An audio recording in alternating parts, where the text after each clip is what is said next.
Having vanquished Wareham in a winner-take-all Game 3 last night, the Kettleers hope to ride that momentum to a win in Falmouth against the Commodores in Game 1 of the West Division Finals. After a quiet first inning from both teams, Cotuit led off the second with 2 singles, and then the Falmouth starter, Justin Robleski, made an unforced error by balking to move the runners over. After the balk, Parker Chavers smoked a grounder to the shortstop that was too hard for him to handle. It bounced off his chest and into the outfield, allowing Casey Schmidt to score from third for Cotuit's first run. The next batter, Adam Oviedo, popped a ball up deep into left field that allowed Colton Kessler to tag from third and score to put the Kettleers up 2-0 very early. Later in the inning, after Dante Williams took second on a wayward pickoff from the catcher, he easily took third on a pitch in the dirt, putting himself in the perfect position to score when Robleski threw a wild pitch to Nick Gonzalez. Dante came home for Cotuit's third run of the inning, giving the Kettleers a commanding lead. And with runners on the corners in the third, Adam Oviedo, whose bat has been consistently hot in these playoffs, kept his great hitting going by lining a ball into left field that dropped for a single to score Araj Anu from third and put Cotuit up by 4.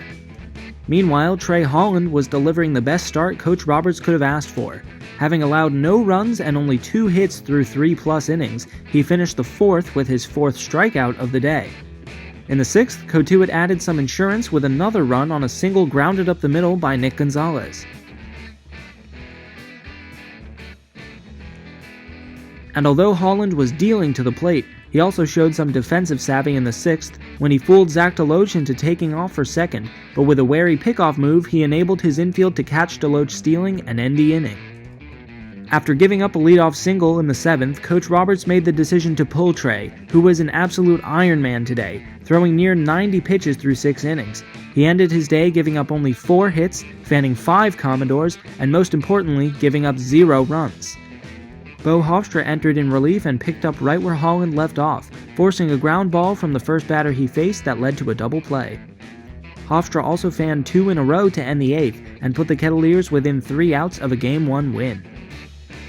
And despite the Commodores getting 2 guys on in the 9th, their hopes for even a single run were squashed as Hofstra forced the last batter to pop one up to Casey Schmidt at first for the final out and a 5-0 shutout win in Game 1. The Falmouth fans cleared out quickly after this one, while the Cotuit faithful stuck around to applaud the unprecedented performance from their squad. Cotuit will return to Lowell Park tomorrow with the upper hand in this Western Division Series, ready for a 4 o'clock start to Game 2, in which they will be seeking a win that will clinch them their first league championship berth since they won in 2013.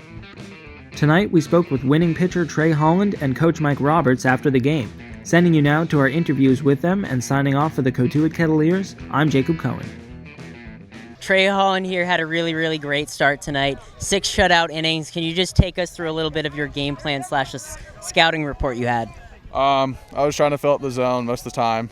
You know, they're an aggressive team, aggressive early, so just making sure I'm throwing first pitch strikes and not throwing what they want to hit up there.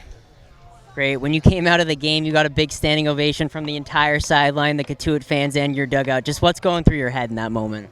I was trying to hold the smile in, but, you know, it came out. I was just relieved, you know, to keep us in this game, put us in a good position to go to the next round. Great. The pitching staff was getting pretty rowdy just a few seconds ago, chanting staff perfection. Just what was that situation like? We were just getting a little hyped up from Schreiner's post-game speech. You know, he gets us motivated to go out there every day and compete, and, you know, that's what we did tonight. All right, Coach. It was a great win today. Just what are some of your overall takeaways from this win?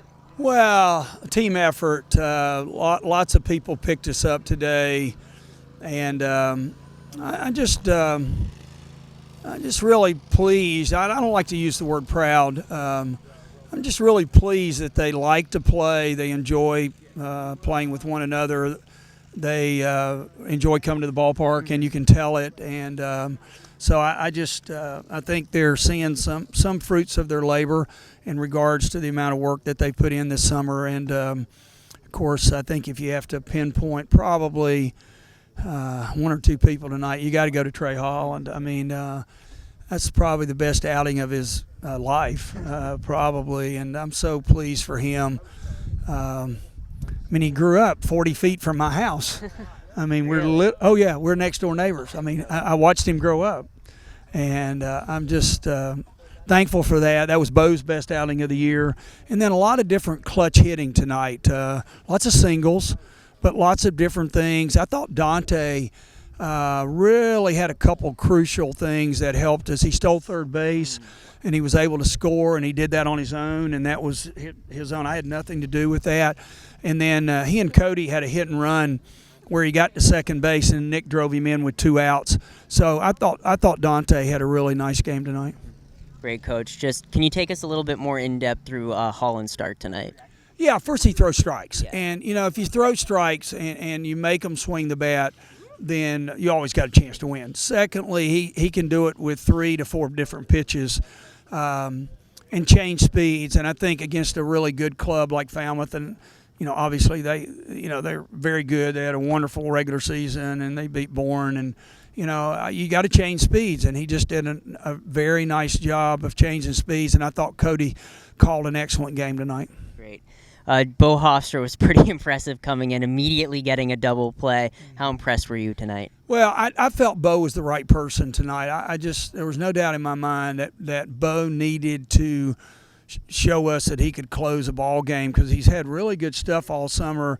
I haven't probably put him in as many of those positions as I should have, and I felt bad about that.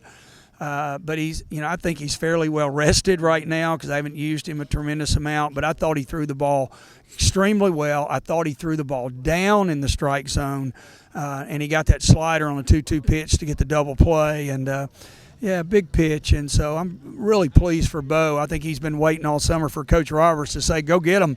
And tonight I asked him to go get him, and he closed the door.